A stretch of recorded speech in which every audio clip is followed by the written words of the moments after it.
الله يحب التوابين ويحب المتطهرين.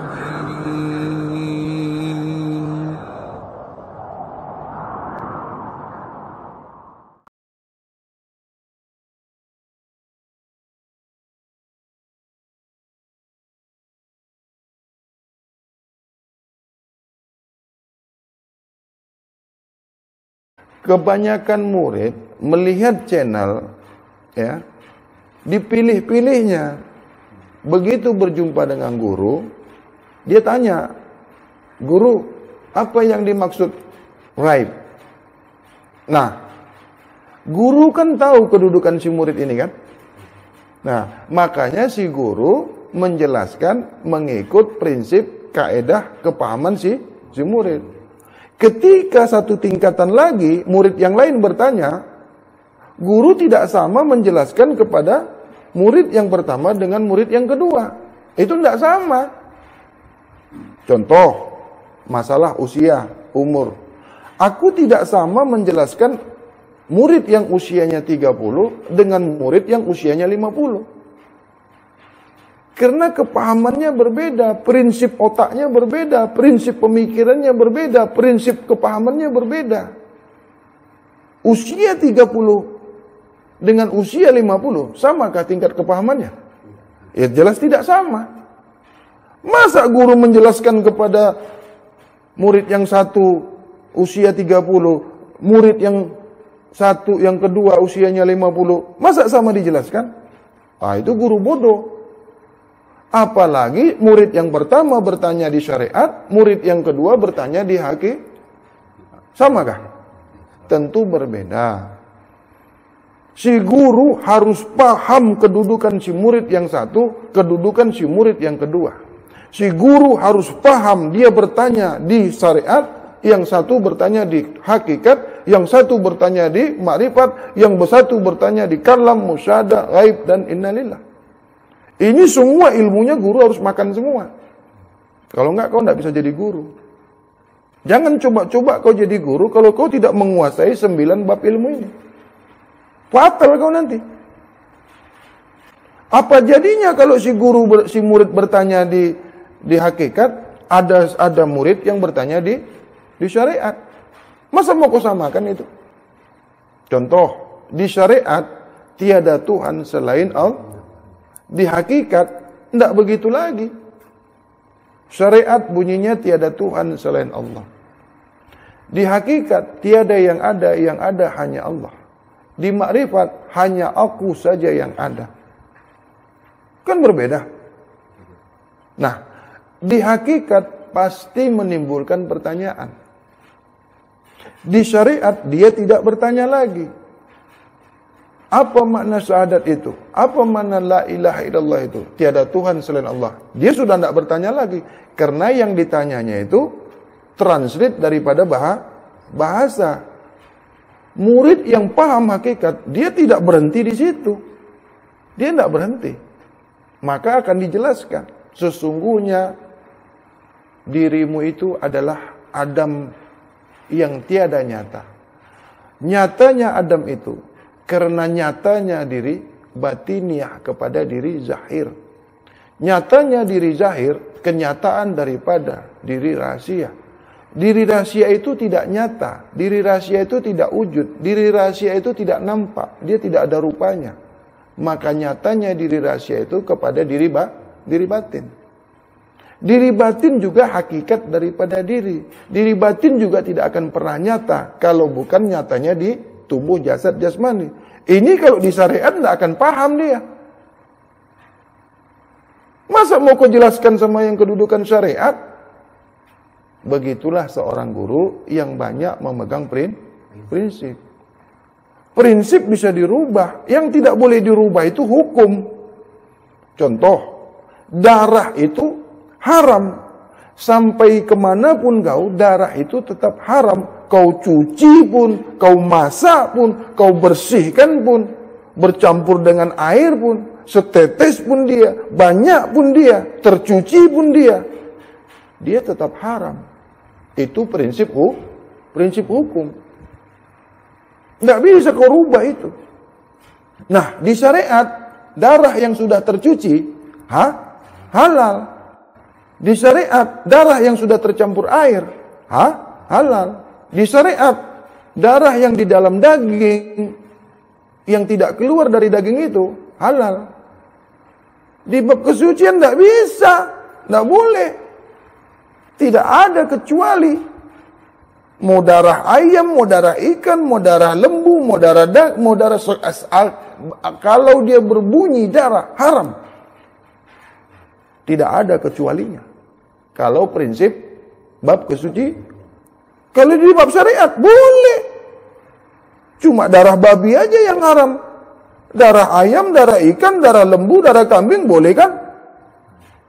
Ini udah dimasak, ini udah dicuci. Bagaimana?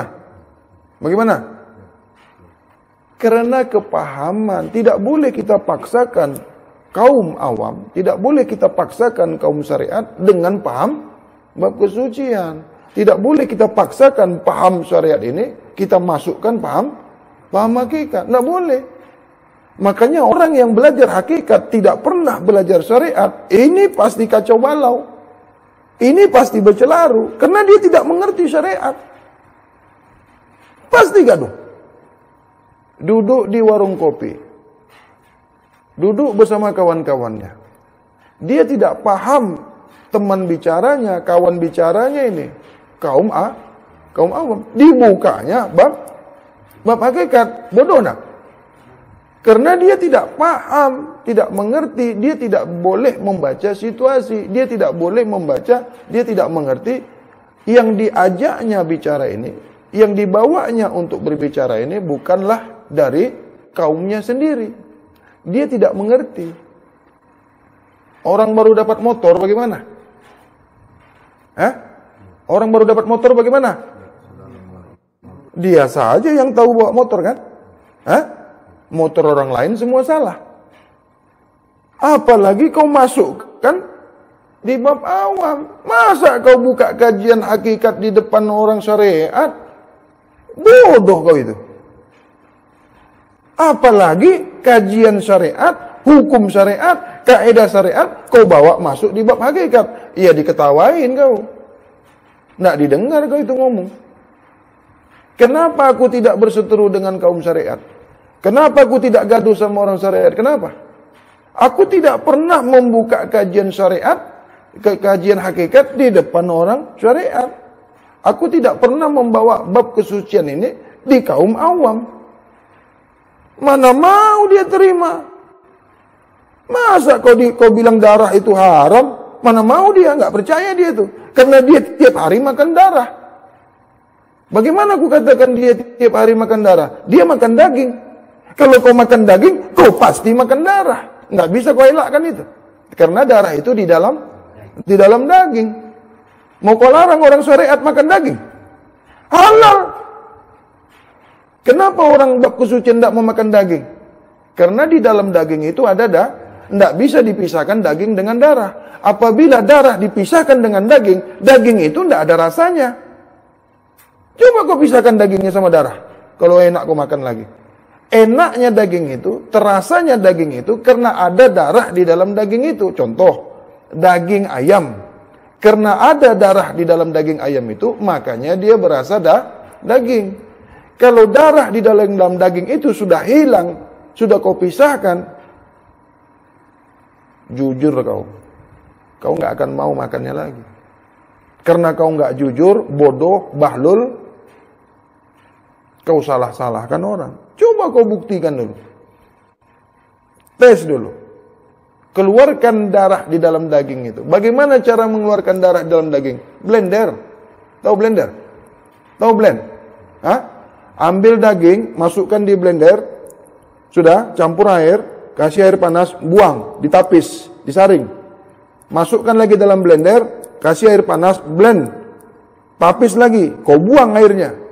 Itulah daging semurni-murninya daging. Coba kau makan itu. Mana ada rasanya daging itu kalau nggak ada darahnya? Contohnya, coba daging kau masukkan di kulkas, di peti sejuk, di es box, freezer. Bagaimana rasanya? Bagaimana rasanya? Kenapa kau memilih daging yang masih berdarah-darah? Itu yang kau rasa enak, karena kau tertipu. Tidak ada daging itu rasanya enak, nggak ada. Karena dia berdarah. Aku kan itu kerjaku dulu, waktu belajar. Masak ikan, di bawah ikan itu ku masukkan ayam. Wah, enak sekali ini ikan katanya. Kok rasa ayam ini? Bagaimana nggak rasa ayam? Di bawah ikan itu ku taruh ayam. Masak daun ubi bisa rasa rendang, masak daun ubi bisa rasa daging. Kau campur dengan daging. Tahu saja kalau kau goreng dengan minyak, yang minyak daripada untuk menggoreng tahu itu, dari selesai menggoreng daging. Wah, enak itu tahunya. Itu penelitian yang menipu. Dari situlah kau tertipu. Itu Zionis. Itu Zionis itu. Dia mau mengelabui manusia. Dia mau mengelabui orang Islam. Dia mau menipu orang Islam. Sebagai orang Islam ini doanya tidak diterima. Kalau kau makan darah, kau kotor. Kau tidak disuka Tuhan. Itulah cara-cara Zionis, cara-cara orang kafir mau merusak Islam. Karena Islam ini sangat berbahaya sekali. Karena doanya diterima. Hanya doa orang beragama Islam yang diterima Tuhan. Karena berbahaya orang Islam ini kalau berdoa. Bagaimana kalau Tuhan suka sama kau? Tentu apa yang kau minta dikabulkan kan? Nah, siapa yang disuka Allah? Diri yang maha suci itu. Sudah pasti diri yang sudah sentiasa mensucikan dirinya. Sebagaimana di surah Al-Baqarah ayat 222. Mana mungkin Tuhan suka sama kau kalau kau tidak suci? Mana mungkin Allah mendengarkan doa kau, permintaan kau, munajat kau kalau kau tidak suci? Karena jelas-jelas di surat Al-Baqarah ayat 22 bahwasanya Allah suka kepada diri yang sudah sentiasa mensucikan dirinya. Allah tidak suka kalau kau tidak suci. Allah tidak akan dengar doa kau kalau kau tidak suci. Allah tidak suka, tidak kenal, tidak reda kepada orang yang tidak pernah mau suci. Bagaimana lagi mau menerima doa kau? Di situ saja kau sudah gagal jadi manusia kalau kau tidak mau suci. Karena manusia ini suka kepada yang bersih, kepada yang suci. Terutama Tuhan. Itulah cara-cara iblis mau mengelabui manusia.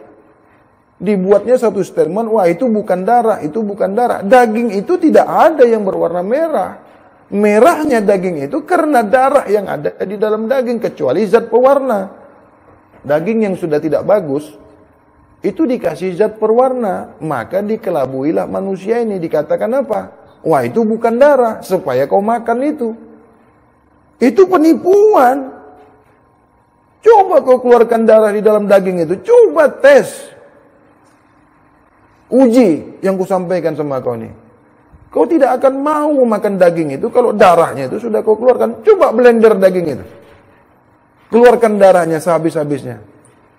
Karena bukan makanan manusia. Gigi kau, struktur gigi kau saja berbeda dengan binatang. Itu tandanya kau tidak boleh makan daging. Karena struktur gigi. Contohnya lembu, kuda, kambing. Tidak pernah dia mau makan daging. Kenapa? Struktur giginya tidak sama dengan harimau. Itu kan contoh. Itu kan ilmu.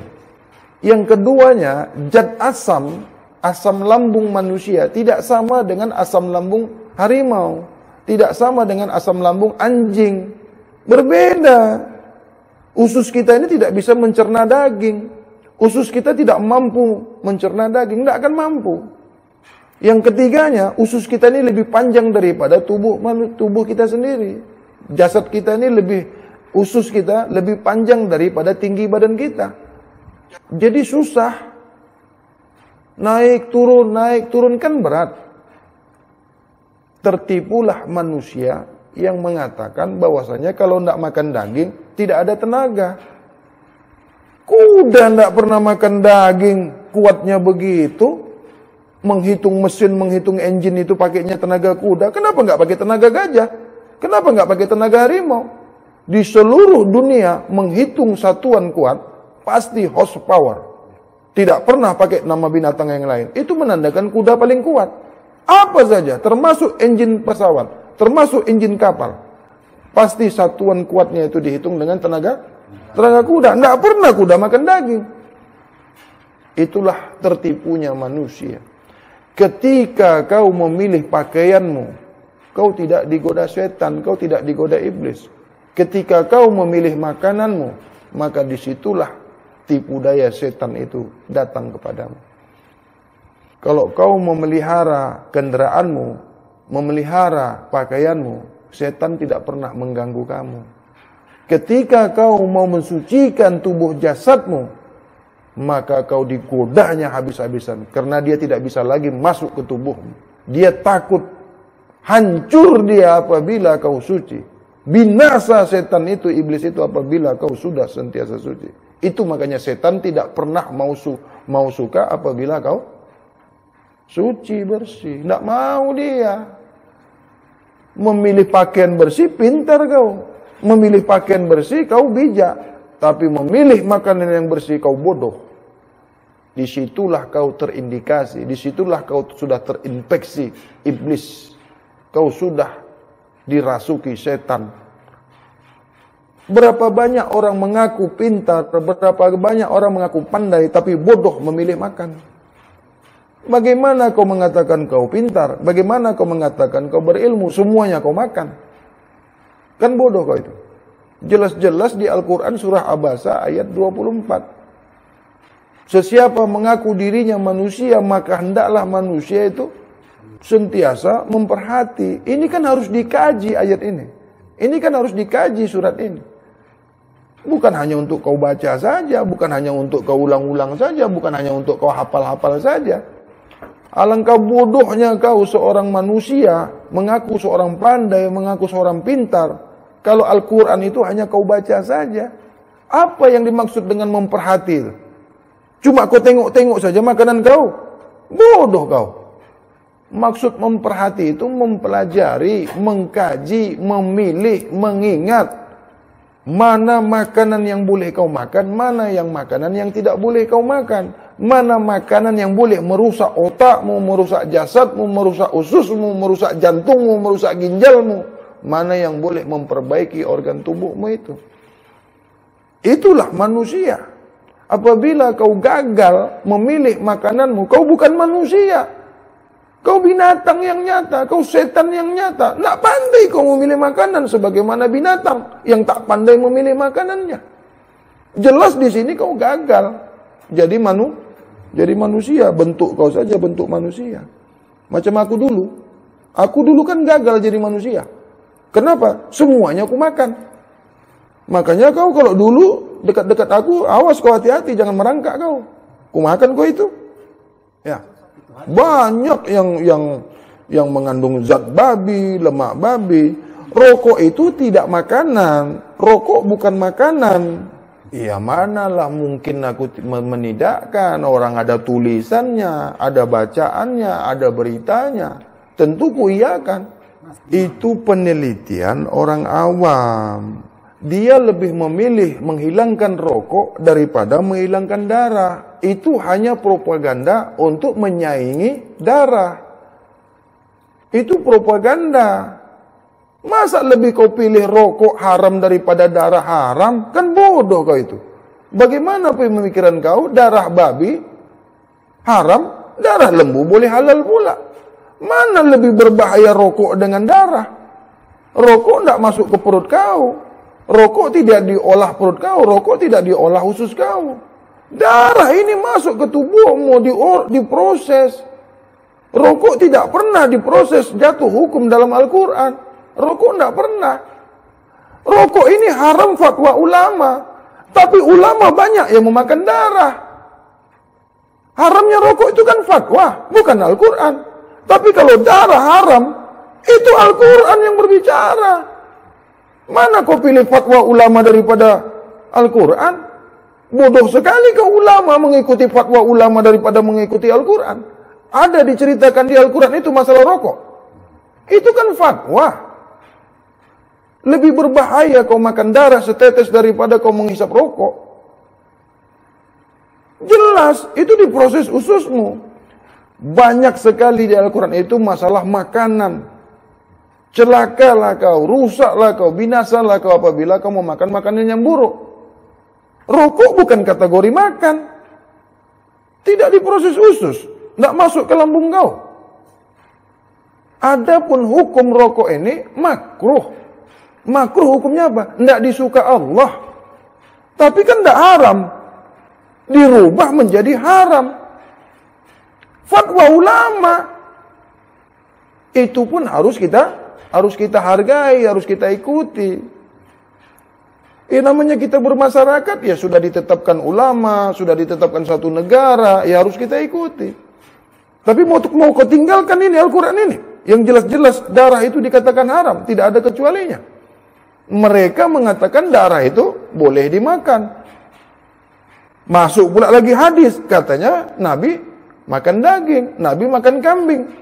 Berkelahi kita di sini jadinya. Nggak gaduh kita.